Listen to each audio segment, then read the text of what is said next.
जब सब अमाल लिखे जा चुके हैं तो हम जो नेकी कर रहे हैं, हम जो बुराई कर रहे हैं, 15वीं शाबान जो आनी है उसमें हमारे बारे में लिखा हुआ आ जाएगा, तो बताओ कि फिर हमारे अमल करने का क्या फायदा, और फिर हमें सवाब क्यों होगा और अजाब क्यों होगा जब हमारा अपना कोई इख्तियार है। जवाब यह है कि इख्तियार मौजूद है, लेकिन एक महदूद इख्तियार अल्लाह तबारक व तआला ने दिया है, ला महदूद इख्तियार अल्लाह ताला ने इंसान को नहीं दिया। मजबूर महज पत्थर को रखा है, पत्थर अपनी मर्जी से चाहे कि मैं यहाँ से उठूं और जाऊं और नमाज पढ़ूं, वो नमाज नहीं पढ़ सकता। वो चाहे कि मैं उठूं और जाऊं और जाके चोरी कर लूं, तो वो चोरी नहीं करना। उसको नेकी पर कुदरत है, ना उसको बुराई पर कुदरत है। उसको जिस जगह पर इस्तेमाल करेंगे वो इस्तेमाल हो जाएगा।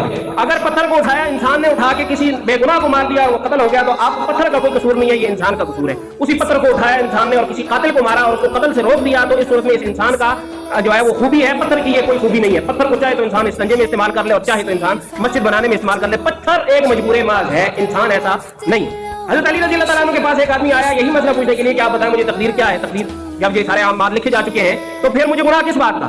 फरमाया कि अपना एक पाँव उठाओ, उठा लिया। आप दोनों पाँव उठा खड़े नहीं उठा, कहा ये जो तुमने पाँव उठा लिया ये तुम्हारा इख्तियार है कि दूसरा पाँव उठा के खड़े नहीं हो सके, ये तकदीर है। तो जितनी इंसान को अल्लाह तबारक व तआला ने इख्तियार दिया है, इंसान के पास इख्तियार है, वो उठे, वुजू करे, पाक साफ होके मस्जिद में आए या घर में नमाज पढ़ना शुरू कर दे, तो जब वो ये करे तो कोई चीज उसको रोकने वाली नहीं। जब रोकने वाली नहीं तो यहाँ पर ये इंसान का इख्तियार है। इस इख्तियार के होने के बावजूद इंसान नमाज में पढ़े तो अब तो ये गुनहगार है।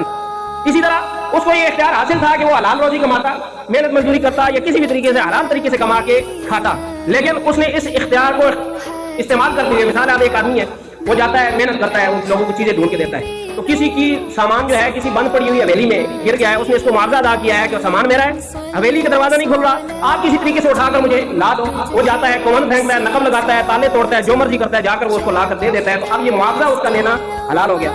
वही इंसान है, उसने देखा कि किसी शख्स का कीमती माल किसी हवेली में पड़ा हुआ है, वो गया, उसने ताला तोड़ा या उसने नकब लगाया या उसने दीवार फलांगी और जाकर उसने क्या कर लिया, वो माल उठा लिया, तो अब ये माल उसके लिए हराम है। एक इंसान है अपने इख्तियार के साथ दो मुख्तलिफ काम कर रहा है, तो जब तो अपने इख्तियार के साथ उसने हलाल को छोड़ के हराम की तरफ जाएगा तो उसको गुनाह होगा, और हराम को छोड़ के अगर हलाल की तरफ आएगा तो उसको सवाब होगा।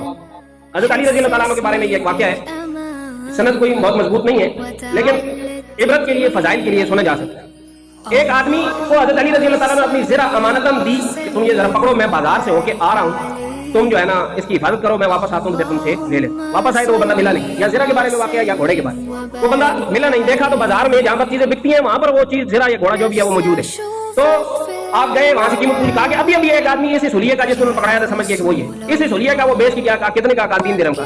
कहा कि मैंने ये इरादा कर लिया था कि वापस आऊंगा तो 3 दिरहम इसको मैं इनाम में दूंगा कि इसने मेरी इतनी खिदमत की है, मेरे लिए एक काम किया है, लेकिन इसने अपने लिए हराम को चुन लिया और हलाल को छोड़ दिया। ये 3 दिरहम तो इसकी किस्मत में लिखे जा चुके थे। अब उसने अपना इख्तियार के साथ हलाल और हराम को इख्तियार कर लिया है, अपना इख्तियार इस्तेमाल करते हुए। तो बहरहाल इन पैसों में ये मोटी बात, फिर इसके अंदर मजीद जाएंगे तो फिर अमल से निकल जाए। जब बहस में पड़ता है इंसान तो अमल से निकल जाता है। हमने जोर देना है